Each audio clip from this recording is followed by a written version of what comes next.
Opo, tsaka kamatis. Anong tawag sa lutong aray? Torta. Tortang Yan ang- repolyo. Sikit.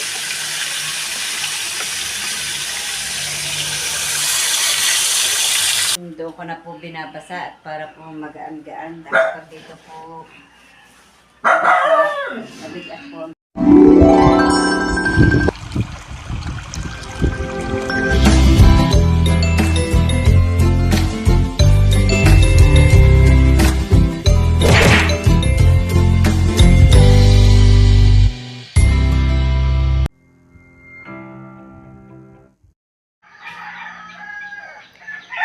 Good morning po mga kabasa. Panibagong araw, panibagong vlog na naman po natin ngayon. At ako po maaga pong tataas at si Camille po akin pong sasamahan. At mag-aabang po ng masusuno ang masasakyan. At maaga po siya ngayon pumasok dahil ang gagawin niya sa school?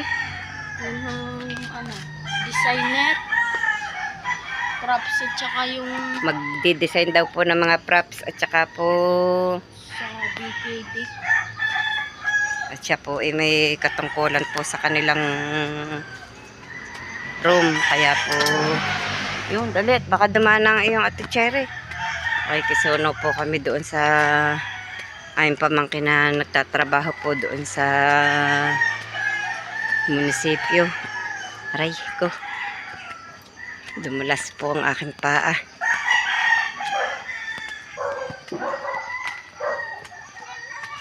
Kadulas po kaputik. Yan, maglalaglaga na uli ang mga santol. May bunga pala ang santol.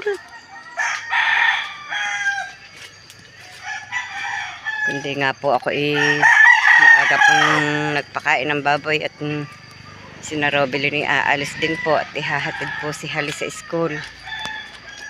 Pagbalik ko po, nag-aalaga po ako nung bata, kaya ako po maaga nagpakain ng baboy. Hindi po makakapagpakain mamaya.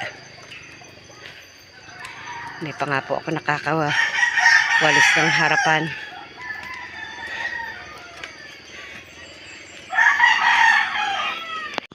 May masusunuan na po si Camille doon po sa owner ng aking pamangkin at pupunta po yun ng balayan. Si Camille naman po hanggang madalunot lamang, kaya may masusunuan na.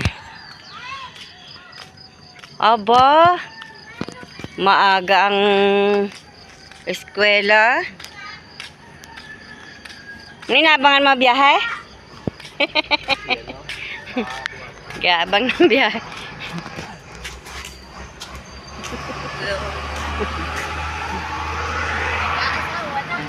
Maaga ang truck.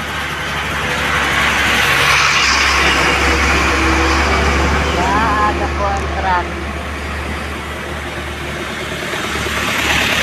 Maaga pa marami na pang nadaang sasakyan. Ako po pa-uwi na po muna ulit sa amin. Buti na lang po nung isang araw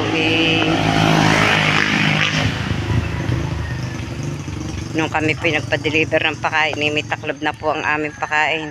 Yan pa po ang tayo, wala pa pang babong. Buti pat natakloban ng aking pamangkin ng trapal. Di umulan po ng malakas, hindi po nabasa. Kaya po pala tumawag si Aris, marami pong deliver. Oh. Hindi nagpasok si Kumaring Juliet. Hindi na. Ay, paparni na. Ay, kayo na may magdadahan-dahan. Papasok po si na Aris sa trabaho. At alangan po hindi magtrabaho at may nag-aaral na din pong anak. Nga po, ang sabi ko sa inyo, mga construction po lamang ang mga trabaho ng amin pong anak. Kaya po, alangan hindi rin po magtrabaho si Tatay Roman hanggat kaya. Nakakaawa naman pong sa mga anak pa po kami aasa ng aming pangaraw-araw pong pangangailangan. Hari na mag-ina Si Halo po at si Camille. Ay, si Halo at si Rubilin. Papasok ka na? Kay Luna. Diaper yata at saka Saan nakasakay tissue. si Camille? Daming langgam ng daan. Sa kay Jonas. Yan po, mga estudyante. Magsisipasok na, mga nakapampi. Ari pa po, isang malaking estudyante. Nasa kahulihan.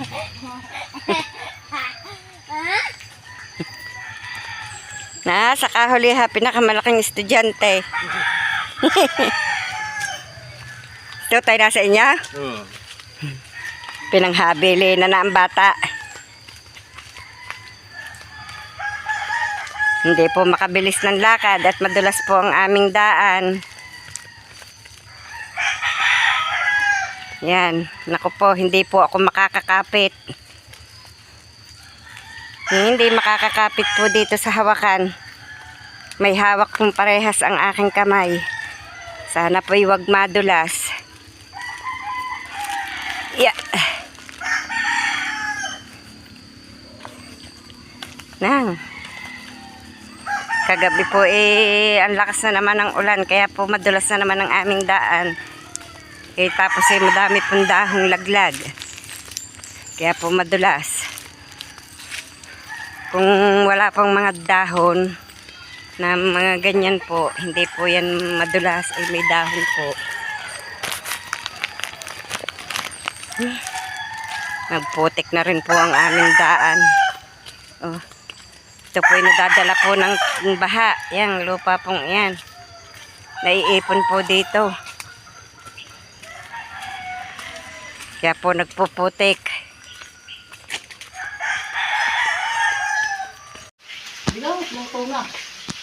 Si Makoy po ay nagluluto ng ulam. Alin? Aba? Kala ko ay nilagyan ng itlog aripolyo. Opo, saka kamatis. Anong tawag sa lutong aray? Torta. Tortang Yan ang repolyo. Tinatawag na tortang repolyo. Torta. Hindi naman buo. Repolyo pong nilagyan ng itlog. Hindi are torta. Tapos, Ginisa are. May prito pong isda. Ilan ang prinito mo? Isa? Ito lang. Yung isang buntot, isang ulo, saka isang tiyan. Hinati ko lang yung tiyan.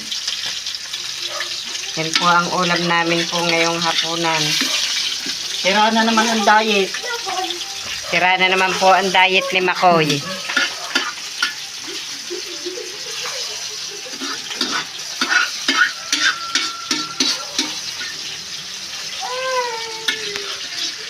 Naambo na naman po at may bagyo po yata.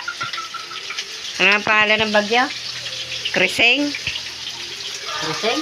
Krising. Nagabanabahan pala. Oo. Yung manggagamot ng mata. Aba, mga nakahapon na po ang manok, oh. Nakawa naman mga manok. Naulan eh. Ayaw kayo doon sa may kanlong maghapunan. Babasa kayo.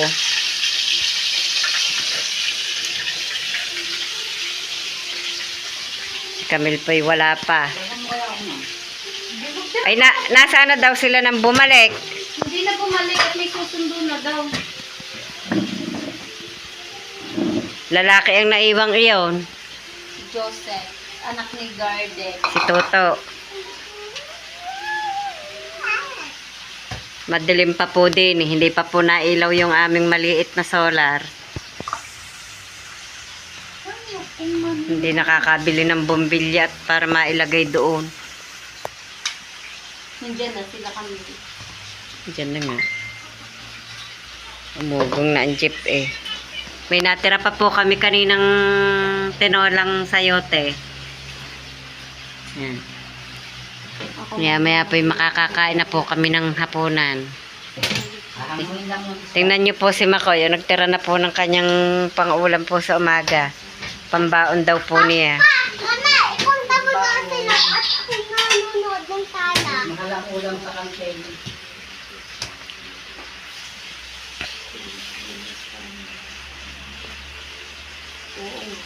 Ayun po si Camille, dumating na.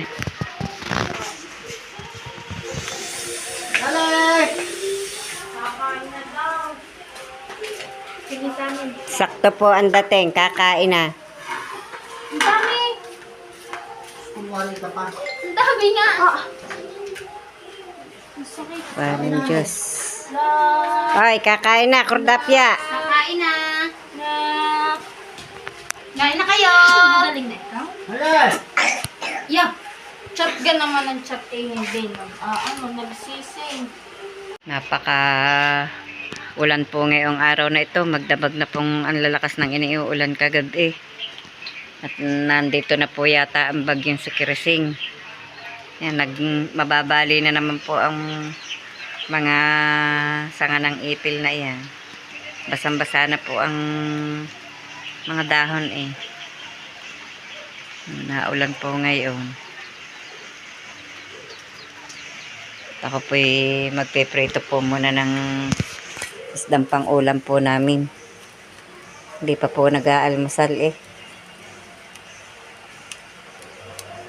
Parang ang lakas ng apoy. Hindi hinaan ng apoy.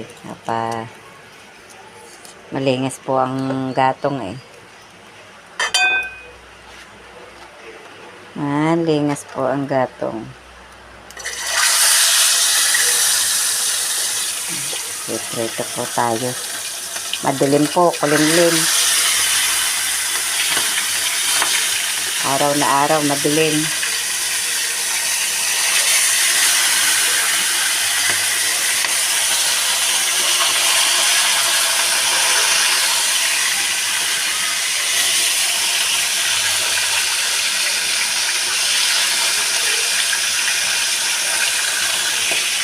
Ito po yata mailagay lahat. Sikit.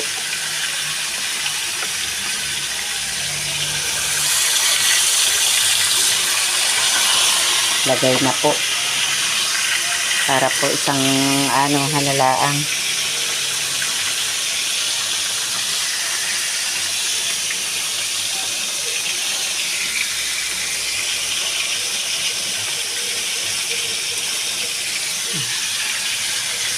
Prito po tayo ng isda. Si Camille po alaga po yung kanyang kapatid na maliit. Kaya ako po ang nagluluto ngayon. Naglalaba po yung dalawa sa baba. Si Makoy po at si Robilyn. Naglalaba po yung dalawa at magkatulong po at alangan pong hindi tulungan si Robilyn at napakadami po ng labahin. Naipunan po at hindi po makapaglaban ng kunat dahil po sa bata. May sakit nga po, nagkasakit nga po yung bata, kaya tsaka siya po yung nagkatrangkaso din. Kaya hindi po nakalaban ng malimit. Naipunan po tuloy ng labahin. Si Nakamil po walang pasok ngayon at may bagyo nga po. Si Makoy hindi rin nakapasok at sobrang ulan po kanina. Kaya po naririto po lahat. Taterman lamang po wala. Bukas pa po ang uwi noon. Bukas pa po ng hapon. Maaga nga pong tumawag kanina at nangungumusta po dito kung maulan daw. Siyempre po maulan at may bagyo. Kukunin ko lamang po yung timbat. Ako po yung magbababad na po ulit ng pakain ng baboy.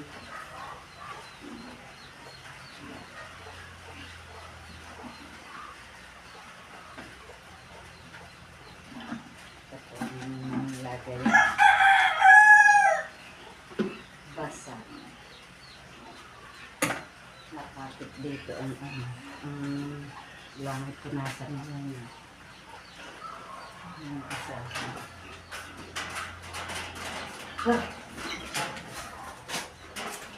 Nilinis ko po kanina ang timba. Kaya po basa.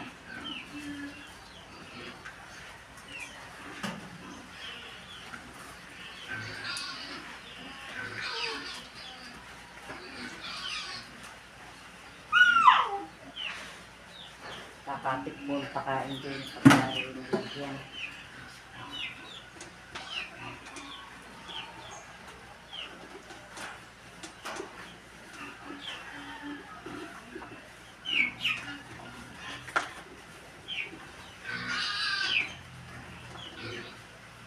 Lang po'y nililinis ang mga lagyan po ng pakain.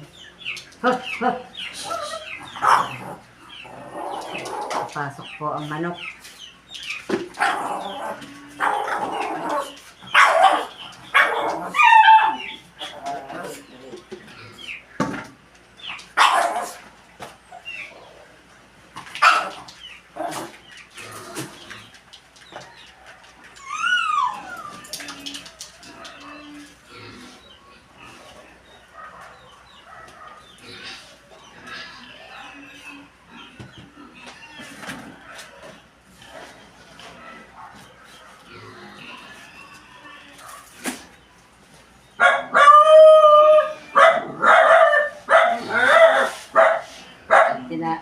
Doon ko na po binabasa at para po magaan-gaan dahil pag dito po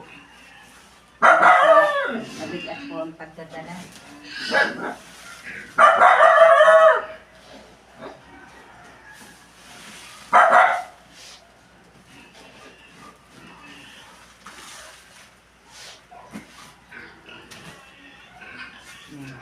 Doon ko na po babasain.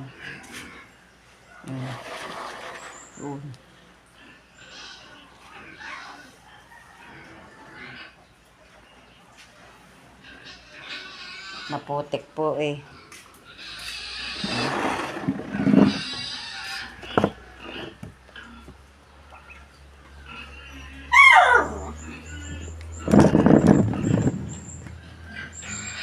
Maputik.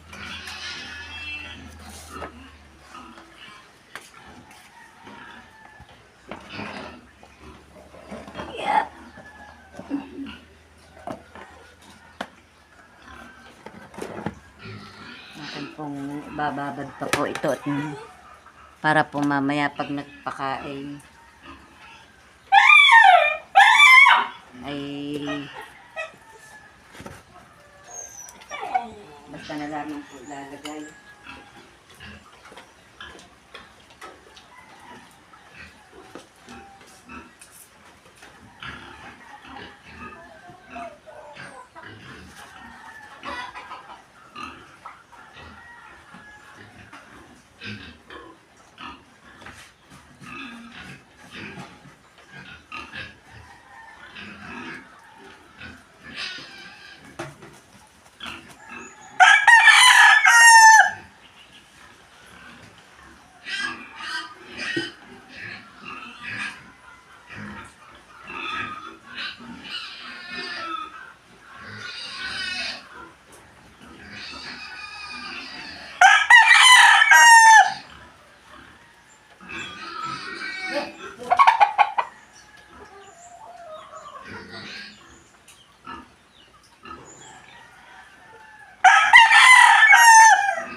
Hanggang dito na lamang po munang mula ang aming vlog at maraming salamat po sa patuloy niyo pagsubaybay hanggang sa dulo ng aming vlog. At saan man po kayo naroon, mag-iingat po kayong palagi. Bye-bye and God bless.